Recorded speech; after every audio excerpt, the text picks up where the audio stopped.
अखिलेश ने क्या बोला, मोदी ने क्या बोला या फिर स्मृति ईरानी ने क्या बोला, राहुल गांधी ने क्या बोला, इस पे हम ज़्यादा फ़ोकस रहते हैं बशर्ते इसके कि जो असल मुद्दे हैं उस पे। आप तो एक आदमी ने मुझे बाइक पे बैठाया पोस्टमार्टम जो हाउस था वहाँ पे ले जाकर उसने कर दिया। उसने कहा कि यहाँ पे जितनी लाशें हैं तुम गिनते रहना। माँ ने अपनी जो उसकी सास थी, उस आदमी की जो सास थी, अपनी बेटी के पेट पर लात मार के उस बच्चे को मारने की कोशिश की थी। मतलब 2,500 रुपए मांगे जाते हैं, उस 2,500 के बदले वो जानते हैं क्या करता है? अपनी जान दे देता है। बैठे थे कमरे पे, ख्याल आया कि छोड़ देते हैं और फिर छोड़ दिया। और छोड़ने के बाद ये नहीं पता था कि आगे होगा क्या, लेकिन ये पता था कि करना क्या है। ये हमारे पहुँचने से उनको पता चला कि देश में इलेक्शन हो रहा है और वो खुद हमसे पूछ रहे हैं कि अच्छा ऐसा कोई इलेक्शन हो रहा है क्या, कहाँ वोट डालना है, क्या करना है, कि हम अपने ओर से कुछ ना कुछ ऐसा दे सकें कि हम अपने देश में कुछ बेहतर कर सकें। चाहे वो पॉलिसीज़ पे हम सवाल उठा सकें या फिर किसी व्यक्ति विशेष के जीवन में कुछ बेहतर कर सकें। 2024 के बाद से ये और ज़्यादा टफ होने वाला है। ये इतना टफ हो जाएगा कि आप सर्वाइव नहीं कर पाएँगे।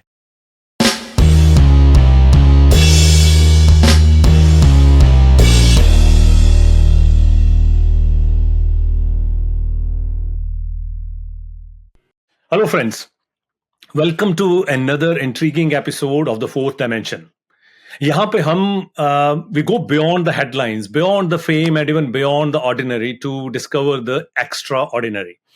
इस सीरीज में हम एक्सप्लोर कर रहे हैं कुछ हिडन लेयर्स को, कुछ यूनिक पर्सपेक्टिव्स को और कुछ अनस्पोकन थॉट्स को जो हमारे गेस्ट्स के हैं, जो कि शायद आपको कहीं और नहीं मिलेंगे। तो आराम से बैठिए, रिलैक्स कीजिए और prepare to be amazed as we unravel what makes our guests not just a public personality but a human being full of depth and dimension. और इस एपिसोड में we are going to explore the fourth dimension of Mr. Ranvijay Singh. और ये खैर मैं इनके बारे में डिटेल में मैं खुद क्या बताऊं, मैं रिक्वेस्ट करता हूं रणविजय जी आपसे ही शुरू करते हैं। आप प्लीज जरा शॉर्ट में, संक्षिप्त में आप बताना चाहेंगे अपनी लाइफ स्टोरी अभी तक की। अवरिल जी, बहुत-बहुत शुक्रिया पहले तो मुझे इसमें बुलाने के लिए। मैं अपने बारे में ज़्यादा क्या ही बोलूँगा, लेकिन फिर भी अगर मुझे बताना है दर्शकों को तो मैं इतना बताऊँगा कि मैं फ़िलहाल एक पत्रकार हूँ और यूपी ख़ास तौर से मैं कवर करता हूँ। मेरी अगर शुरुआत आप देखें तो एक छोटे से ज़िले का मैं लड़का हूँ, देवरिया करके यूपी में पड़ता है, एक ज़िला है। जी। वहाँ से मैंने पढ़ाई की और उसके बाद गोरखपुर यूनिवर्सिटी और फिर लखनऊ में हमारी पढ़ाई हुई। अलग-अलग संस्थानों में हमने काम किया, जिसमें जैसे कि आप भास्कर का आपने नाम सुना होगा, आज तक जी। का नाम सुना होगा, गाँव कनेक्शन का आपने नाम सुना होगा, इंडिया स्पेंट का नाम सुना होगा। इस तरीके से अलग-अलग हमने संस्थानों में काम किया। फिलहाल मेरा जो फ़ोकस होता है वो मैं डेटा पे जो स्टोरीज़ होती हैं वो मैं करने की कोशिश करता हूँ। ख़ास करके जो हमारा एक बहुत बड़ा इलाका है, ग्रामीण क्षेत्र, उस इलाके से जो कहानियाँ निकल पाती हैं, उन कहानियों को मैं लोगों तक लाने की कोशिश करता हूँ डेटा के आधार पर। यही एक छोटा-सा काम कर रहे हैं जो है फिलहाल में। नहीं, आई थिंक हाँ जी, बिल्कुल आपने जो ये डेटा वाली बात की और उसमें वही आ जाता है कि फैक्ट बेस्ड, रैशनैलिटी बेस्ड जो आप नैरेटिव बिल्ड करते हैं गाँव के बारे में, हाँ जी। रूरल इंडिया के बारे में, दैट इज़ वो बहुत यूनिक है। तो आई थिंक वहीं से हमारा भी कनेक्शन वहीं से शुरू हुआ था। तो आपने आप हमें बता सकते हैं वो कौन-सा लम्हा था, वो मोमेंट जब आपने डिसाइड किया कि आप ऐसे एक सॉर्ट ऑफ इंडिपेंडेंट जर्नलिस्ट ही कहूँगा, हालाँकि आपने अलग-अलग संस्थाओं में भी किया, ऐसे इंडिपेंडेंट जर्नलिस्ट बनने का डिसाइड किया। वो आपका जो मतलब क्या ड्राइव थी जिसको आपने जिसने आपको इस पाथ पे की तरफ धकेला? देखिए, मैंने अलग-अलग संस्थानों में जब काम किया, तो एक चीज़ तो मुझे समझ में आ गई कि एक ढर्रा है। आप एक और सारा का सारा हमारा फ़ोकस जो होता है, वो पॉलिटिशियन के इर्द-गिर्द होता है। वो क्या बोल रहे हैं, वो क्या कर रहे हैं। जैसे आप खबरें भी देखें, तो मुझे लगता है कि 90% जो फ़ोकस है इंडियन मीडिया का, अब मैं बाहरी उस पे नहीं बात करूँगा, इंडियन मीडिया का, वो पॉलिटिशियन क्या बोल रहे हैं, क्या कर रहे हैं, अखिलेश ने क्या बोला, मोदी ने क्या बोला या फिर स्मृति ईरानी ने क्या बोला, राहुल गांधी ने क्या बोला, इस पे हम ज़्यादा फ़ोकस रहते हैं बशर्ते इसके कि जो असल मुद्दे हैं उस पे। आपको मुद्दों वाली जो खबरें होती हैं गिनी-चुनी चुनने मिलती हैं। मैं भी वही काम करता था, दिन की 10 खबरें लगाया करता था अलग-अलग उस पे कि किसी ने कुछ बोल दिया, किसी ने कुछ बोल दिया, थोड़ा-सा मसाला खबरें, थोड़ा-सा ये जो आज जिन जिन खबरों को हो सकता है कि मैं क्रिटिसाइज़ करता था, एक टाइम था कि मुझे भी वो लगानी पड़ती थी क्योंकि मैं उस जॉब में था। मुझे हाँ, तो लेकिन ये कहीं न कहीं जो चीज़ सोच के हम आए थे, वो चीज़ थी नहीं। तो एक दिन ऐसे ही अचानक से ख़्याल आया, नोएडा में बैठे हुए थे, तो बड़ा ही मतलब अजीब-सा महसूस हो रहा था। लगभग 9-10 महीने हो गए थे आज तक में, और बहुत मज़ा नहीं आ रहा था। बस खबरें लगाए जा रहे थे, हम वीडियो भी करने का ऑप्शन मिल रहा था, तमाम चीज़ें थी, लेकिन बहुत मज़ा नहीं आ रहा था। जो हम करना चाह रहे थे, जो आपसे जुड़ना चाह रहे थे, तो एक रोज़ ऐसे ही बैठे थे कमरे पे, ख़्याल आया कि छोड़ देते हैं। और फिर फिर छोड़ दिया। और छोड़ने के बाद ये नहीं पता था कि आगे होगा क्या, लेकिन ये पता था कि करना क्या है। ये पता था कि जहाँ से चले हैं वहीं वापस लौट जाना है। जो कि हमारा क्षेत्र है, मतलब यूपी, वहाँ वहीं जाना है और वहीं की खबरें करनी, क्योंकि यार इतना कुछ है, वो आ क्यों नहीं रहा है? मतलब कहीं खबरों में है क्यों नहीं, जो चीज़ दिख रही है।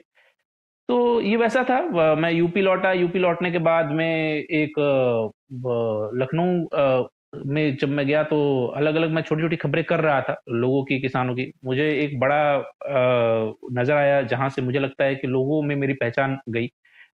वो है जब मैंने गोमती की यात्रा की, एक नदी जो कि इतने लोगों को जोड़ती है, वहाँ से वो स्टार्ट होती है माधव टांडा से और आगे जाके जौनपुर में जब मिलती है। तो वो जब मैंने उसको कवर करना स्टार्ट किया, तो थोड़ा लोगों के उसमें आया कि इस तरह के भी, मतलब वो किया जा सकता है।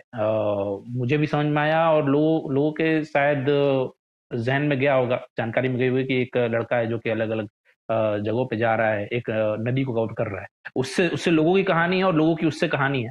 उस कहानी को मैंने निकाला, एक 5 पार्ट की मैंने सीरीज़ की, अलग-अलग उस पे, उस नदी के कैसे उसको धीमे-धीमे खत्म किया जा रहा है, या फिर कैसे वो बहुत ज़रूरी थी।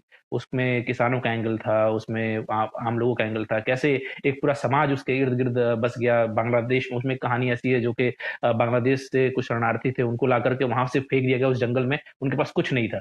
उनके पास सिर्फ़ और सिर्फ़ वो नदी थी, तो उससे उनकी जो आगे की जनरेशन थी वो जी पाई, क्योंकि उन्होंने उसी से खेती करना शुरू किया, उसी से वो उसकी बाकायदा पूजा वो पूजा करते हैं। हमारे यहाँ नदियों को वैसे ही पूजा जाता है, नदियों को, ज़मीनों को पूजा जाता है। तो ये उसका उसका एक, मतलब वो हमें कहानी मिलेगी कैसे वहाँ पर एक पूरा बंगालियों का गाँव एक लखीमपुर खीरी जैसे यूपी में बसा हुआ है, और उस नदी किनारे, और उसके लिए इतना बहुत महत्वपूर्ण है वो। तो इस तरह की कहानियाँ अच्छा, मैंने कवर की अच्छा। और लोगों के पास वो पहुँची, और वो है।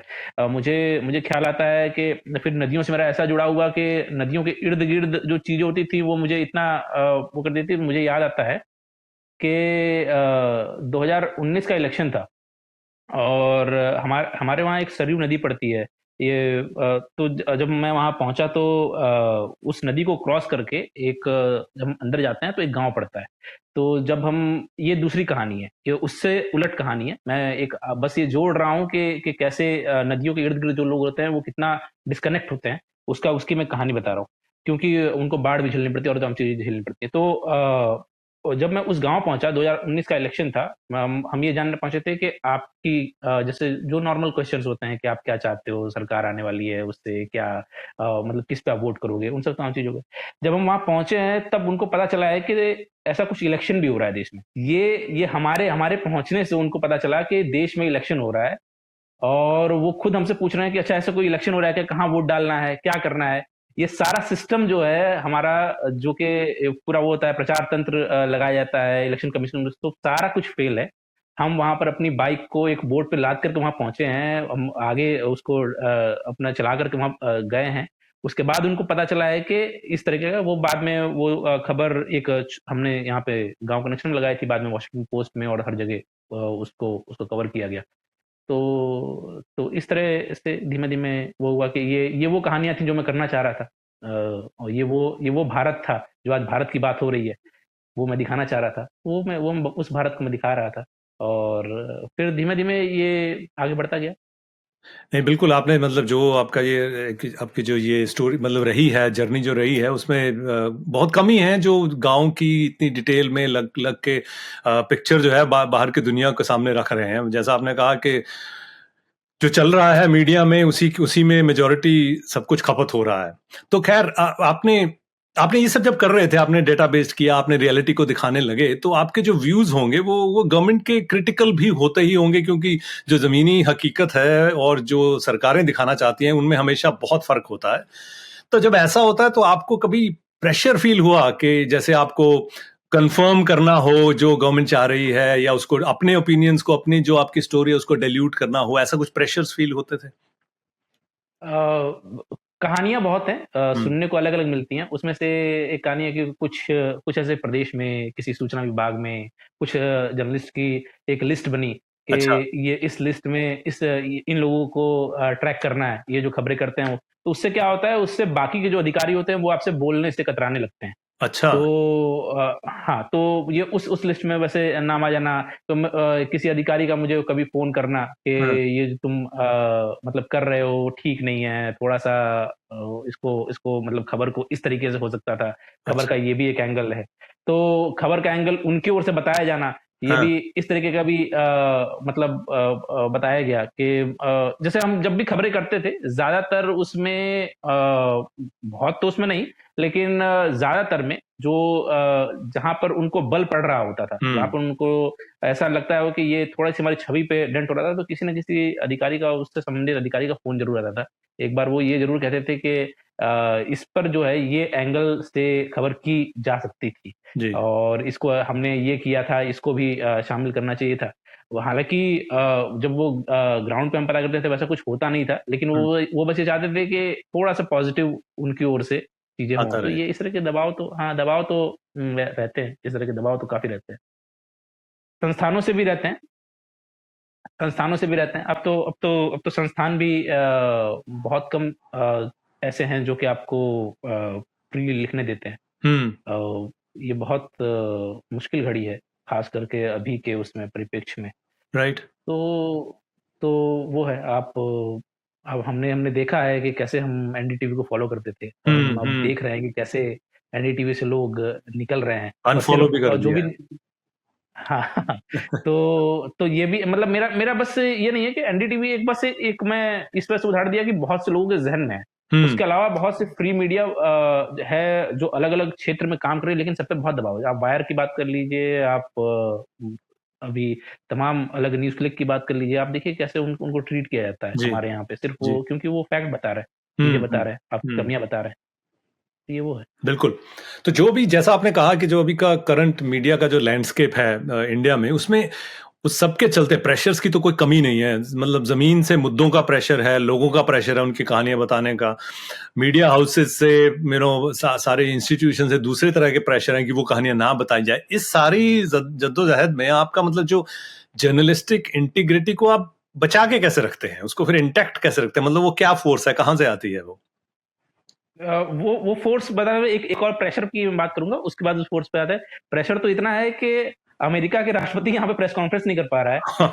सही है, सही है। अब आप इस प्रेशर को आप समझ लीजिए कि प्रेशर कितना है। तो हाँ। ख़ैर वो तो एक अलग बात है, वियतनाम जाके कर दिया उन्होंने। हाँ। लेकिन कुल मिलाकर ये है कि कुछ लोग हैं जो कि अभी भी वो आपको लिखने दे रहे हैं, पढ़ने दे रहे हैं और ऐसे संपादकों से मैं मिल पाया, ये मेरा सौभाग्य है। हुँ। मैं मतलब किसी एक का ऐसा नाम लेकर के वो नहीं करूँगा, लेकिन इतनी हिम्मत है लोगों में कि अभी भी कि वो लिख रहे हैं, पढ़ रहे हैं और ये वही लोग हैं जिनके साथ में उठना-बैठना होता है, थोड़ा-सा अच्छा लगता है कि चलो कोई है जी। जो कि चाह रहा है कि चीज़ें चीज़ें लिखी जाएँ, चीज़ें पढ़ी जाएँ।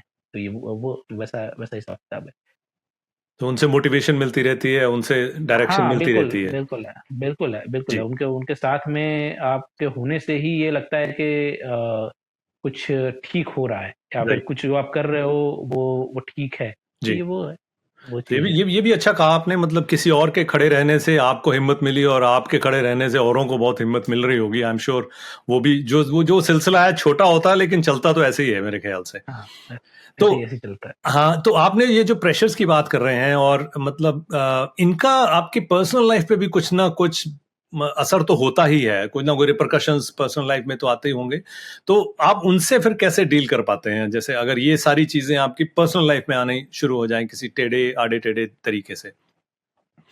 हाँ, बिल्कुल इसके आप इस तरीके से मतलब जो डील होता है वो ये होता है कि हर चीज़ में बहुत ही पॉइंट टू पॉइंट आपको करेक्ट होना पड़ेगा। हम्म कहीं से भी आप मतलब इस उसमें आप दिक्कत में नहीं हो सकते हैं या फिर आप चीज़ें खराब जैसे होता है ना कि हमारा जो सिस्टम है हम्म वो इतना करप्ट है कि आप आपको करप्ट कर देगा, लेकिन आपको हम्म करप्ट नहीं होना है इस उसमें बीच में, क्योंकि अगर आप थोड़ा भी करप्ट होगे तो वहां पर आपके लिए दिक्कत हो जाएगी। हम्म तो क्योंकि लोग खोज रहे हैं तो कि मतलब कुछ ना कुछ ऐसी चीज निकाल ली जाए, कुछ ना कुछ ऐसी चीजें वो कर ली जाए, तो वहां पर थोड़ा सा वो है।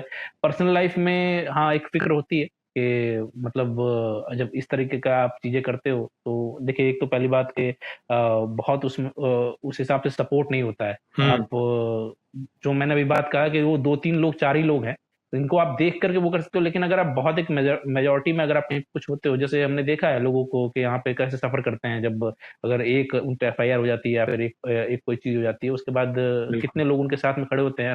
हम वो देखिए एक सोशल मीडिया में खड़े होना और एक साथ में खड़े होना, लेकिन अंतोगत्वा जो है झेलना आपको और आपके परिवार को ही है। हम्म तो ये पर्सनल आप तक ही आता है। तो इन सब चीजों को मैनेज करते हुए एक डर तो बनता ही है, और बहुत हम्म ज़्यादा डर है ये इन सब चीज़ों का। आप मतलब मैं किसी का नाम नहीं लूँगा, हमने देखा है कि लोगों को खबर बताने के लिए अलग-अलग उसमें राज्यों में एफआईआर हो जाती है। अगर मान लीजिए एक एफआईआर यहाँ हो जाती है और एक एफआईआर असम में हो जाती है, तो हम्म आप तो घूमते ही रह जाओगे। बिल्कुल हाँ हाँ वो एक टूल बन गया तो है। एक टूल बन गया है फियर जनरेट करने हाँ, का। हाँ हाँ, बिल्कुल आपके पास आपके ऊपर 2 एफआईआर हुई, आपका पूरा-पूरा टाइम जो है वो उसी में डील करने में निकल जाएगा। बिल्कुल बिल्कुल जी। तो तो आपको कहीं से भी जो भी मतलब वो है आपको मतलब गलत नहीं होना है। हम्म आपको एक-एक चीज़ फैक्चुअल होनी है, उसके बाद भी हो सकता है कि आपको इस तरह से घेर लिया जाए। करिया जाए हाँ। लेकिन कम से कम आप प्रयास करें कि आप सारे के सारा चीज़ें फैक्चुअल हो सके, तो वो वहाँ पे। जी जी। तो आपने मेंशन किया कि आप यूपी से हैं और आपने लखनऊ का भी मेंशन किया, तो ये जो बैकग्राउंड है आपकी, इसमें आपके जर्नलिज्म और जो सोशल इश्यूज पे जो आप जिस तरह से सोचते हैं उस पे कुछ असर हुआ, वो कुछ हाईलाइट करना चाहेंगे बैकग्राउंड का? बहुत है, बहुत है। इसका बहुत असर है। अब मैं इसको ऐसे ही कहूँगा कि अगर कोई शहर में रह के जाता है, हम्म जो जो पत्रकारिता जिसने की है, वो अगर वो उन क्षेत्रों में पहुँचता है तो उसका देखने का तरीका अलग होता है। हो सकता है कि वो बहुत ही नया देखे। हो सकता है कि उसके लिए वो खबर हो जो कि हम आम दिन में जी रहे हों। मतलब एक होता है कि वहाँ पर वो उस चीज़ को महसूस कर ले, कि उसके लिए वो खबर हो जाए। और जो लोग बाहर से मान लीजिए कि बाहर से उस क्षेत्र में जाते हैं, जैसे मान के चलते हैं कि दिल्ली से कोई जा रहा है या बॉम्बे से कोई जा रहा है या फिर किसी हम्म और क्षेत्र से जा रहा है, वो हमारे लिए हो सकता है कि जैसे हमारे लिए वो जगह नई है, उनके लिए वो जगह भी नई हो सकती है। और एक चीज और है कि हो सकता है कि हम जिस चीज में बहुत रूटीन में ढले ढले हैं, मतलब हम्म हमारे लिए जो खबर नहीं है, उनके लिए जी वो खबर हो जाए। लेकिन हम्म इसमें इसमें एक है कि वो उन चीजों को पकड़ेंगे जो कि ऊपर-ऊपर उनको नज़र आ जाएगी। जैसे एक होता है हम्म ना कि हो सकता है कि उनके लिए इश्यूज़ मतलब उतने उतने गहरे वो उस चीज़ को समझ ना पाएँ। लेकिन हमारे साथ में क्या होता है, जो भी प्रदेश का रिपोर्टर होता है, जो भी जिलों का रिपोर्टर होता है, जो भी कस्बों का रिपोर्टर होता है, उसके साथ में क्या होता है, वो उन चीज़ों में बहुत ही रमा होता है, घुला होता है। उसको उसकी जो एसेंस है, वो उसको पूरी की पूरी पता होती है कि इस खबर का असली जो है वो ताल्लुक कैसे है। हम्म तो उसका उसका असर होता है। आप जब क्षेत्रों में जाते हैं, अलग-अलग जिलों में जाते हैं, उसमें जाते हैं तो वहाँ से जो आप खबरें निकाल कर लेके आते हैं, हो सकता है कि वो खबरें बहुत से लोगों को मिले ही नहीं, क्योंकि वो एक एक दिन के लिए आएँगे या जी वो कुछ जी दिन के लिए आएँगे और फिर वो ऊपर-ऊपर अपना देख कर के निकल जाएँगे। आपके पास वक़्त है कि आप उसको बिल्ड कर ले जाओ। आपके पास बिल्कुल साधन है कि आप आसानी से वहाँ पहुँच जाओ। तो इन इन सब चीज़ों में तो फ़ायदा आपको मिलता है और हाँ। आपके लेकिन कनेक्शन बनते रहते कुछ लोगों की बैकग्राउंड तो उनको ये भी मजबूर करती है कि फ्लड्स को कवर करने के लिए सड़क जो साफ सुथरी सड़क है उसको छोड़ के एक खड्डे के अंदर पानी में खड़े होकर भी रिपोर्ट कर लेते हैं। तो आपने हैं। बिल्कुल, आपने सही बिल्कुल, कहा ऐसा भी कि है, हाँ, वो भी हमने देखा ऐसा ही भी है, है। हमने सबने देखा है बहुत अच्छी तरह से वो। तो आप देखिए इस सारे में जो आप बातें बता रहे हैं, जैसे आपने वो बोट में साइक मोटरसाइकिल डाल के नदी पार की, या इवन इवन देहात में वैसे ही इतना काम करना, उसमें स्ट्रेस की तो कोई कमी नहीं है, और रिस्क की कमी नहीं है इस सब में, जो आपके प्रोफेशन के साथ भी आते हैं और जिस तरह के उस प्रोफेशन में भी जो आप आगे जिस तरह से काम कर रहे हैं उसमें भी काफी आते हैं, क्योंकि डाटा, रियलिटी, सच्चाई, वो सबके साथ खड़े होने में एक अलग ही रिस्क और स्ट्रेस है। तो और जो कंट्रोवर्शियल स्टांस, जो आप बहुत ही कंट्रोवर्सीज उसके साथ उभर के भी आती ही हैं, क्योंकि आप सच्चाई दिखा रहे हैं, तो उसको आप कोप कैसे करते हैं एट अ पर्सनल लेवल, आप उसको डील कैसे करते हैं? अगर स्ट्रेस की बात की जाए तो ये तो मतलब देखिए, आपको या तो आप हल्के पड़ सकते हो इस माहौल में, या तो आप उसको डट के सामना कर सकते हो इस माहौल में। हम्म। मेरा जो तरीका है, सबका अलग अलग अपना तरीका होता है, मैं इसका डट के सामना करता हूँ।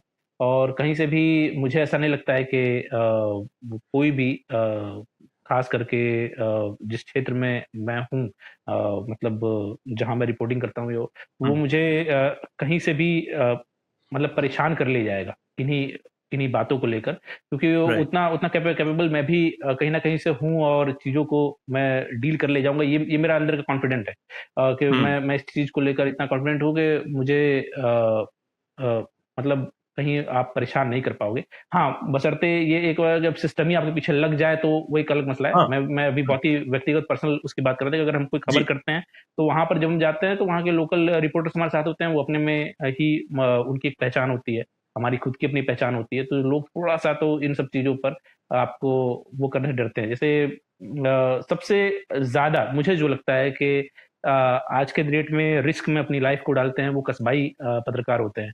उनकी हम्म। उनके उनके साथ में क्या होता है कि उनकी उतनी पहुँच नहीं होती है। हमारे लिए ईज़ी है कि हम एक स्टेट की राजधानी में बैठे हैं, 10 अधिकारियों को जानते हैं, तमाम चीज़ें हम्म। हैं, तो हमारा हमको किसी को फ़ोन मिला देंगे, कुछ हम कर देंगे। लेकिन हम्म। उनके लिए प्रॉब्लम्स ज़्यादा हैं, क्योंकि उनको वहाँ पे डील करना पड़ता है लोकल उसमें।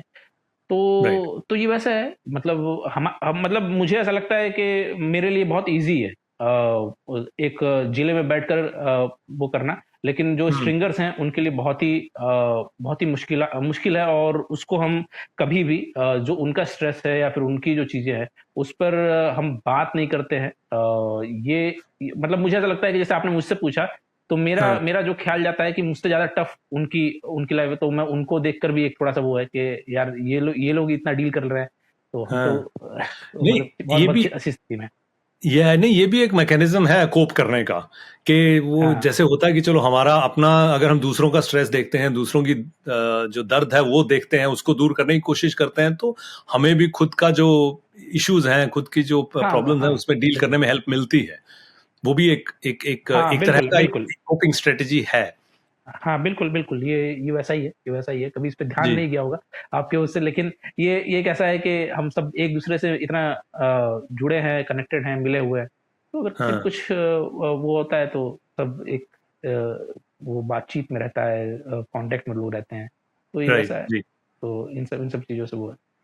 जी। अब जिसके मतलब इसकी एक मतलब छोटी-सी कहानी मैं ऐसे ही बताऊँगा कि हाँ, कहानी जरूर। क्या है, मतलब कि जैसे अब आप लखनऊ में ही हैं। लखनऊ में अगर आप किसी जैसे अगर कोई इवेंट हो रहा है, कुछ और हो रहा है, मतलब उसमें अगर किसी पत्रकार से अगर आपने बदतमीज़ी कर दी, तो वहाँ पे इतनी एकता है, मैं इस एकता को बाहर नहीं पाता हूँ कि दूसरे पत्रकार भी उसको छोड़ के उड़ जाएँगे। अच्छा। हाँ। हाँ, हाँ। तो हाँ। तो वहाँ वहाँ से ताकत आती है कि बिल्कुल। कि बिल्कुल आप मतलब ऐसा नहीं है कि आप कोई कमज़ोर हैं, आप वो मतलब हाँ, उस तरीके से, अकेले तो नहीं है। हाँ, अकेले नहीं है। तंत्र हाँ, बड़ा है, लेकिन आप भी अकेले नहीं हैं। हाँ, हाँ, तो ये वैसा है। आप जर्नलिस्ट हैं, तो आप लोगों की कहानियां बताते हैं, जमीन हुँ, पे जमीनी मुद्दे जो होते हैं उसकी कहानियां बताते हैं, लोगों के सामने रखते हैं। लेकिन आपके बारे में, जो लोगों को, आपके फॉलोअर्स को, या आपकी जर्नलिस्टिक जर्नी के बारे में, जो भी आपका अभी तक का रहा है सफर पत्रकारिता का, या आपकी पर्सनल लाइफ में, जो उनको आपके फॉलोअर्स को मालूम नहीं है, उनको अवेयर नहीं है, लेकिन आप शेयर करने में हिचकिचाए ना, तो ऐसी कोई चीज आप शेयर करना चाहेंगे, बताएंगे? मुझे वीडियो पे आने पे बहुत ही वो लगता है, हिचक लगती है। आप। मैंने बहुत से वीडियोज़ किए हैं, लेकिन ये हिचक जाती नहीं है। ये हमेशा का रहता है। तो जी। जब भी कहीं पे मुझे स्टार्ट करना होता है, तो मैं बहुत ही उसमें रहता हूँ, अपोह में रहता हूँ कि कैसे इसको वो किया जाए। तो जी। एक तो ये है कि मतलब इस क्षेत्र में अभी भी इतने साल देने के बाद भी इस चीज़ से नहीं मतलब बहुत फ्रेंडली नहीं हो पाया हूँ कैमरे के साथ हुँ, में। हुँ, तो इसको थोड़ा-सा वो है कि मतलब मुझे ऐसा लगता है कि ये शायद लोगों को उतना आभास नहीं होता होगा, जब मैं बोलता हूँ या फिर वो इसी वजह से मैं बहुत ठहर-ठहर के बोलता हूँ। जब आप देखेंगे कि मैं बहुत जैसे हुँ, आम आम उसमें मैं शायद थोड़ा-सा इससे तेज़ हूँ। जब कैमरे में बात करता हूँ तो थोड़ा इससे कमतर हो जाता हूँ, क्योंकि राइट, मुझे बहुत एक ज़हन में कहीं न कहीं वो रहता है कि उसका मुझे डर है। जी। तो ये है, तो ये वैसा है तो कि तो जंतर-तंत्र के डर से तो आपने डील कर लिया, लेकिन कैमरे का डर अभी अभी अभी बरकरार है। तो हाँ, वो है, जी, इतने इतने दिनों के बाद भी। मैं तो बहुत इंटरेस्टिंग एक आपको वो बताता हूँ। मेरी मेरी शुरुआत कैसे हुई थी? वो एक पूरी एक कहानी है। मतलब मुझे मुझे ख़्याल आता है कि मैं कॉलेज से निकला, एक इंटर्नशिप करने गया। मतलब बहुत तमाम लोग की कहानियाँ होती हैं, उसमें से मेरी भी एक कहानी है कि मैं इंटर्नशिप करने गया एक उसमें और वो अखबार में, वहाँ पे मुझे बताया गया कि आपको क्राइम रिपोर्टिंग करनी है और उनके साथ में आप लग जाओ। अब मुझे उस बारे में कुछ पता नहीं, वो छोड़ देते हैं ऐसे ही। तो एक एक आदमी ने मुझे बाइक पे बैठाया, पोस्टमार्टम जो हाउस था वहाँ पे ले जाकर उसने कर दिया। उसने कहा कि यहाँ पे जितनी लाशें हैं तुम गिनते रहना। अब अब अब मेरे पास कुछ करने को नहीं। मैं मतलब मुझे मुझे दिन भर में अब मैं तो जो सोच के आया था उससे एक अलग जुदा मतलब हुँ, मुझे वो पता नहीं चला। तो उन्होंने कहा कि आप लाशें गिनते रहना। मैं कहा ये कैसा काम है, मतलब सुबह से बैठो और शाम तक बस लाशें गिन रहे हो। 2 दिन 3 दिन गया, मैं अंदर अंदर चला गया, तो अंदर देखा तो मैंने वो अब वो मतलब वो चीर-फाड़ के जैसे वो रखते हुए तो वो उस हुँ, दिन तो फिर मेरी हालत ही खराब हो गई। ये मतलब कहाँ पर मुझे मतलब ला करके रख दिया है। अगले दिन मैं गया, मैंने कहा कि मैं नहीं जा रहा हूँ वहाँ पे, मुझसे मुझसे ये सब नहीं हो पाएगा, देखा नहीं जाएगा। तो कहा नहीं, हाँ, नहीं तुमको जाना ही होगा, अगर तुम्हारा वो काम लगाया गया है वहाँ पर, तुम वहाँ पे जाओ, बताओ हमसे कि कितने एक्सीडेंट वाले केसेज़ आए, क्या है? तो जी, वो आप हमें हमें बताएँगे, ये आपका काम है। मैं वहाँ पे गया था तो वहीं से मेरी मतलब मैंने एक तरह से ये मैं कहता हूँ कि मेरी हिम्मत टूट गई थी। लेकिन फिर 4-5 दिन बाद मुझे वहीं से अपनी एक बायलाइन मिली। एक आदमी ने मतलब जो उसकी पत्नी पत्नी थी, हाँ, हाँ, उसके बच्चे का वो पोस्टमार्टम ऐसा कुछ वो लेकर आया था। मुझे वो बहुत हुँ, ही वैसे याद नहीं आ रहा है। लेकिन उसमें जो कहानी वो ये थी कि उसकी माँ ने अपनी हुँ, जो उसकी सास थी, उस आदमी की जो सास थी, अपनी बेटी के पेट पर लात मार के उस बच्चे को मारने की कोशिश की थी। ओहो! तो ये जो कहानी थी, ये कहानी अगर मैं वहाँ पर ना बैठता तो मुझे वो मिलती भी नहीं। तो हुँ, वो मुझे ख़्याल आया कि आपके जो कई बारी जो सीनियर्स होते हैं, वो आपको बैठाते हैं तो उनको पता होता है कि क्या किस लिए आपको ट्रेन कर रहे हैं, किस लिए चीज़ है। तो ये एक ऐसी ऐसी ट्रेनिंग थी, तो इस तरीके के वाक़ये हुए हैं, बहुत से वाक़ये हुए। जी, तो वो एक एक ये वाक़या था कि मैं दिन भर चलिए। बैठ के लाशें लाशें गिनता था। उसकी कोई ट्रेनिंग नहीं मिली थी। हाँ। इसके इसी के अगर आगे चलें तो क्योंकि बड़ा बड़ा इंटरेस्टिंग आप बता रहे हैं आपकी क्योंकि मेरे लिए तो ये बिल्कुल नया है और आई एम श्योर कि हम खबरें तो बहुत सुनते हैं, आपके चाहने वाले आपसे खबरें भी बहुत जान सुनते हैं, लेकिन आपके बारे में जानना थोड़ा मतलब हम मुझे तो मज़ा आ रहा है, होपफुली सुनने वालों को भी मज़ा आ रहा होगा। उसमें आपका जो आपने जो इतनी स्टोरीज़ की हैं, जैसे आपने अभी एक बताई, पहले आपने वो इलेक्शंस वाली बताई, तो हाँ इन जी। स्टोरीज़ का कोई आपको कोई ऐसा और याद आता हो जिसमें कि कोई अनएक्सपेक्टेड लेकिन सिग्निफिकेंट इम्पैक्ट हुआ हो, किसी की लाइफ के ऊपर हो गया हो या कोई इश्यू इतना इम्पोर्टेंट बन गया हो क्योंकि आपने वो स्टोरी की, तो वो शेयर करना चाहेंगे ज़रा? जैसे मैं इंडिया स्पेंड में था अभी मैं नहीं हूँ इंडिया स्पेंड में। तो मैं इंडिया स्पेंड में था और हम लोग इसी इलेक्शन में जो यूपी इलेक्शन था, हम कवर करने गए थे बनारस। बनारस से हम लौट रहे थे। कुछ स्टोरीज़ हमने कवर की थी और हम लौट रहे थे सुल्तानपुर के पास में आप जैसे जानते होंगे कि ये एक वो गया है, क्या नाम है, जो नया एक पूर्वांचल एक्सप्रेसवे बना है हमारे यूपी में। बहुत से लोगों को पता होगा इलेक्शन के वक़्त में वही मतलब इसकी बहुत चर्चा थी, अभी भी वो है। तो उसके अंदर से ना एक अंडरपास जाता है, वो अंडरपास नहीं बना था। जी। उस वजह से क्या हुआ था कि जो बच्चे थे, बच्चे सड़क के इस पार थे, उनका गाँव, और जो स्कूल था वो सड़क के उस पार था। तो राइट। पूरे बच्चों की पढ़ाई पे असर हो गया था, वो जा नहीं पा रहे थे सरकारी स्कूल में, क्योंकि वो अंडरपास जो था उसमें मट्टी पड़ी हुई थी, गिट्टी पड़ी हुई थी, वो चालू नहीं हुआ था। हमने उस खबर को दिखाया, और उसको दिखाने के बाद में ये वही जगह है जहाँ पर पीएम मोदी आए थे और वो टच डाउन हुआ था, जो एयरफोर्स का और तमाम चीज़ें, ये वही जगह है। ये वही, अच्छा। हाँ, ये वही गाँव है। तो जी। हमने खबर दिखाई, उस खबर को दिखाने के मुझे लगता है कि 1 दिन के अंदर-अंदर वहाँ पे बुलडोज़र, हालाँकि अलग इसमें टर्म में यूज़ होता है, लेकिन वहाँ पे बुलडोज़र लगा के उसको सब साफ किया गया, और वो अंडरपास अच्छा। चालू हुआ, बच्चे जो हैं वो स्कूल जा सके उस तो करके। आप तो इस तरीके के असर होते हैं। एक और असर हुआ कि वो वहाँ पर जो किसान थे उनको मुआवज़ा नहीं मिला था। उनसे ज़मीनें ली गई थी। ये खबर थी कि क्योंकि पीएम मोदी आ रहे हैं, तो वहाँ पर समतल करके उनकी फसलें लगी हुई थी, समतल करके, और गाड़ियों के रुकने की उनकी जो व्यवस्थाएँ जैसे हुँ। होती है, एक जैसे अभी राष्ट्राध्यक्ष जहाँ पहुँचते हैं तो वहाँ पर जो आस-पास में जो चीज़ें होती हैं, तो ये जी। उनकी ज़मीनें ली गई थी, उसका मुआवज़ा बहुत लंबे वक़्त में, हमारी खबर के बाद वो मुआवज़ा भी उनको मिला था। तो ये इस तरीके का असर राइट। होता है। तो आपकी आपकी कहानियों के असर में भी बुलडोज़र चला है, लेकिन वो ऐसे काम के लिए चला है जो काफ़ी बढ़िया था जो और अच्छे लाभदायक था। तो अच्छा, जी, अगर जी। बुलडोज़र चले तो ऐसे चले बेसिकली। हाँ, बिल्कुल, बिल्कुल, बिल्कुल ऐसा ही चलना नहीं चाहिए तो उधर। नहीं तो पाक खड़ा ही रहे, वही वही बेहतर है। अम, तो अभी इसी के जुड़ता एक और मेरे दिमाग में बात आ रही थी कि क्योंकि आप ये तो आपने पत्रकारिता की, लेकिन हुँ, आपको ऐसा कब लगता है कि जैसे पत्रकारिता करते-करते जो वो काम है, एक तरह का एक्टिविज़्म बन जाता है, क्योंकि वो जो एक्टिविज़्म की रियलिटी है, सोशल चेंज की जो रियलिटी है, उसमें वो हुँ। तब्दील होना शुरू हो जाता है। इसमें कोई खास बाउंड्री दिखती है आपको कि बस मुझे यही है पत्रकारिता, यहाँ तक ही जाना है? क्योंकि इसके आगे एक्टिविज़्म की लाइन शुरू हो जाती है, सोशल चेंज की लाइफ शुरू, वो मेरा बिल्कुल। काम नहीं है। ऐसा कुछ आपको लगता है? नहीं, मुझे ऐसा नहीं लगता है। बहुत से लोगों को ऐसा लगता है कि हमें एक वो लाइन क्रॉस नहीं करनी चाहिए। बहुत से लोग कहते हैं हुँ, कि आपको बस खबर दिखानी है, लोगों की मदद नहीं करनी है। ऐसा आपको कई बारी पत्रकार पहुँचते हैं और वो खबरें खबरें दिखाते हैं, उसमें देखिए 2 दौड़े बढ़ जाते हैं। वो किसी पीड़ित के लिए पैसा माँग लेते हैं। तो हुँ, बहुत से पत्रकार ऐसा कहते हैं कि नहीं, ये काम हमारा नहीं है, पैसा पैसा माँगने का, या फिर वो। मैं दूसरी तरफ हूँ। मुझे लगता है कि अगर किसी की मदद कर सकते हैं, क्योंकि हमारी उतनी हुँ, पहुँच है, उतनी रीच है, तो हमें हमें करना चाहिए, हम क्यों ना करें? तो हुँ, बिल्कुल आप देखिए, अंतोगत्वा हम हैं यहाँ पर इसलिए कि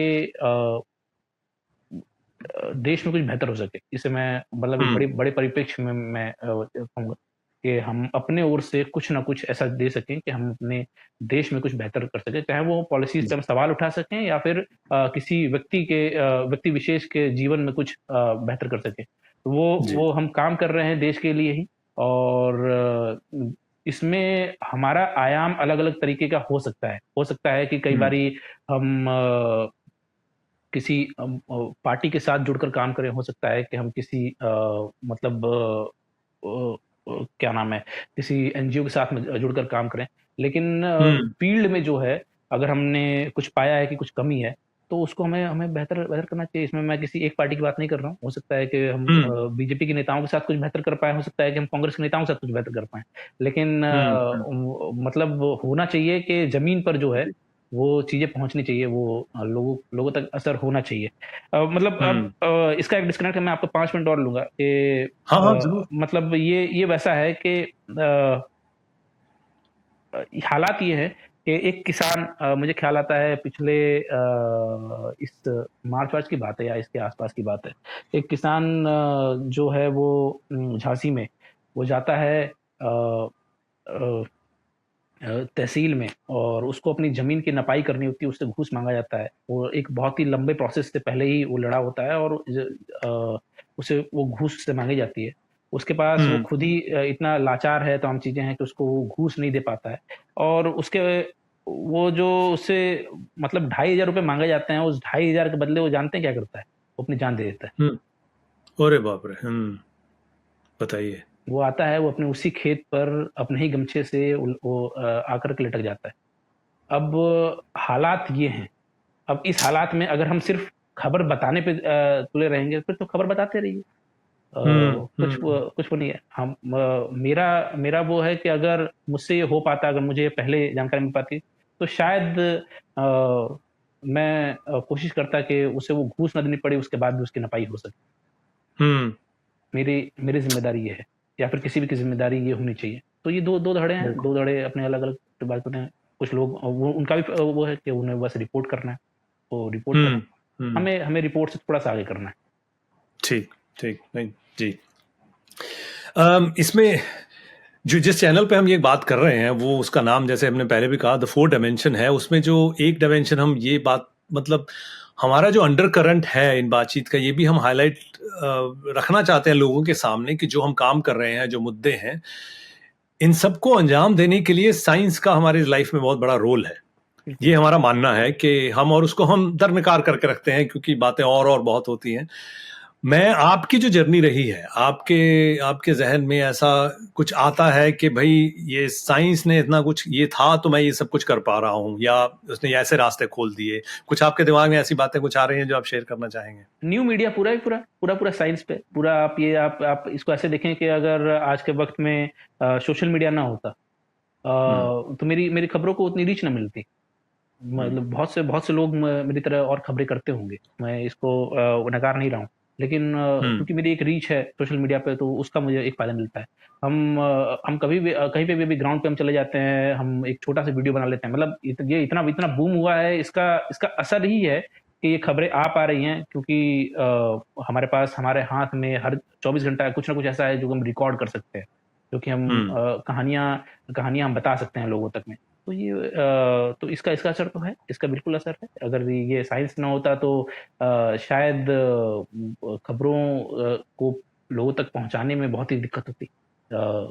ये एक आप हुँ, अगर मतलब मैं एक कोई कहानी कहूँगा, तो मैं ऐसा नहीं कि सिर्फ़ मैं कहानी कह के मैं छोड़ दूँगा। मैं उसके पीछे का एक कहीं न कहीं से अगर कोई भी डेटा उपलब्ध होगा, तो मैं वो खोजने की कोशिश करता हूँ कि वो डेटा लोगों तक पता चले कि अगर जैसे अगर किसी ने आत्महत्या कर ली, मान के चलते हैं हुँ, बीमारी, मतलब जैसे कि अगर आर्थिक तंगी से आत्महत्या कर ली, तो मैं बताऊँगा उनको कि 18 से 20 के बीच में लगभग 9,000 युवाओं ने आत्महत्या कर ली बेरोज़गारी से। मतलब ये मेरा काम है। अब हुँ, वो जो चीज़ है उसको रिसर्च करने के लिए अब आप देखेंगे कि जो भी आपके पास जो भी टूल होते हैं अलग-अलग, वो बिल्कुल, अगर ये साइंस ना होता तो चीज़ें तो हुँ। आसान बिल्कुल ना होती। तो ये वैसा है।